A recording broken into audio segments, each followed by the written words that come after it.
Tem um vídeo aqui, Anderson, que você me falou, de um morador de rua, porque hoje em São Paulo, o governador de São Paulo, ele colocou em prática aquele projeto que determina a internação involuntária, ou seja lá que nome for, mas que aquelas pessoas dependentes químicas, elas são encaminhadas, são retiradas das ruas, a Cracolândia lá em São Paulo, e está gerando muita polêmica, né? Porque tem essa internação involuntária e agora tem essa compulsória, que a pessoa querendo ou não, a família querendo ou não, as pessoas são levadas. E tem um vídeo na internet onde uma pessoa faz um desabafo. E a gente tem que refletir sobre isso, né? Vamos soltar um trecho do vídeo, depois a gente mostra ele completo, de pessoas que estão na rua, mas elas têm um senso de cidadania que dá show em muitos políticos aí. Solta um trecho aí, Anderson. Eu vou falar de uma forma diferente. Saiu uma lei agora em São Paulo, que vai pegar os viciados de droga do centro da cidade e internar contra a vontade deles. Olha, cara, temos que prestar atenção quais são as clínicas e quanto custa cada clínica e quem são os proprietários dessas clínicas. Não vamos transformar a miséria desse povo para ganharem dinheiro.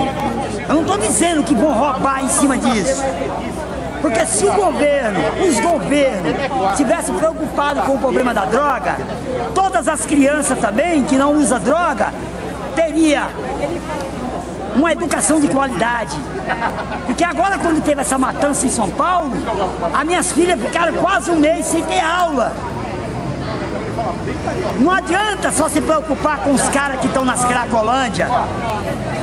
Nós temos que se preocupar com as crianças, com os jovens, com os adolescentes que não usam droga. Se você tem dinheiro para pagar uma clínica, para internar um dependente químico, você também tem que ter dinheiro para pagar um curso de inglês para um jovem que quer estudar, para pagar um curso de música para um jovem que quer estudar música, para pagar uma aula de teatro para um jovem que quer estudar teatro. Porque não adianta ficar essa repressão, porque através da repressão nós não vamos resolver o problema da nossa nação, cara. E nós não temos que pensar em partido político, nós temos que pensar no Brasil. Nós temos que pensar em todo brasileiro, tanto rico como pobre, cara. Porque a maioria dos brasileiros está vivendo em área de risco aí, entendeu? A maioria dos brasileiros está morrendo em fila de hospital, cara. A maioria dos brasileiros estão nas cadeias, cara, porque a maioria não é nem investigado, já estão sendo condenados. E esses dias... Tá aí o que ele disse, é a mais pura realidade, né? Ontem o jornal Correio Brasiliense, ele trouxe uma matéria onde foi feito um levantamento que é impressionante. Fala que mais de 25% da população brasileira é analfabeta. Fala que em mais de 3,5 milhões de lares não tem energia. Fala que traz números assustadores, que mais de 50% das casas no Brasil não tem rede de esgoto. Então traz números preocupantes e é justamente isso que o cara está falando, né? Não adianta você ficar com operações midiáticas pontuais para resolver problemas crônicos. Eu sempre falo, isso aí que ele falou é mais ou menos o que eu penso, é uma questão de justiça social. Não adianta você focar seu trabalho para aquelas pessoas que já estão no crime, já estão no vício. Você tem que prevenir, não deixar que elas entrem para o caminho do crime. Ações pontuais iguais a essa, como aconteceu em Goiânia, acontece em qualquer lugar, é remediar. Não existe, né, uma política, ontem a gente estava falando isso no jornal Argumento, há um caso típico, por exemplo, Aparecida de Goiânia, o lixo está tomando conta. E a prefeitura fala que, a partir de agora, vai montar uma equipe para estudar o assunto. Poxa, o cara já ficou 4 anos no governo. Aí troca secretário, troca isso, troca aquilo. Então não existe uma política de valorização, não existe uma política de Estado, né, de continuada, não. Existem políticas de governo. Tem muitos caras que são eleitos a prefeitos e quando chegam na prefeitura não sabem o que fazer. Porque não tem projeto, não tem nada. E nem dá sequência àquilo que foi feito. Então o problema no Brasil é esse. É o que o rapaz ali fala. Por que não dar ao pobre uma condição de ser cidadão? Por que não dar ao pobre uma condição de trabalho? Por que não dar ao pobre uma condição de cidadania? E aí faz-se um trabalho de repressão.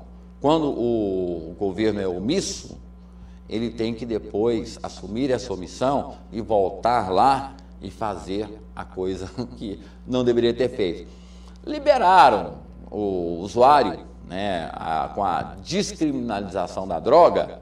A polícia não pode prender o cara que está com uma porção pequena.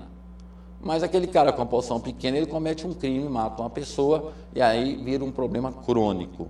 Mas tudo parte do princípio de que a descriminalização da droga, ela motiva homicídios, roubos, furtos, estupros e o governo libera, agora vai lá e quer tirar esse pessoal. É uma incoerência que não dá para a gente entender, né? Houve aí por parte dos parlamentares esse processo de descriminalização das drogas. Nós estamos colhendo os frutos agora disso, porque antes a polícia podia agir, não tinha aquela coisa do usuário, de não sei o quê, não. Com droga a pessoa era presa. Hoje não, a polícia chega lá, o cara está com uma porção pequena, é usuário, tem que liberar. O cara usa aquela droga, vai lá e mata. Aí, como isso tem repercutido e tem gerado esse alto índice de mortes, né? Mais de 80% das mortes no Brasil são provocadas pelas drogas, aí o governo tem que voltar atrás. Aquilo que eu fiz foi errado. Então vamos voltar. Voltar de que forma? Não tem um planejamento? Não. Vamos arrancar o povo da rua. Vai levar para onde? A grande questão é essa, né?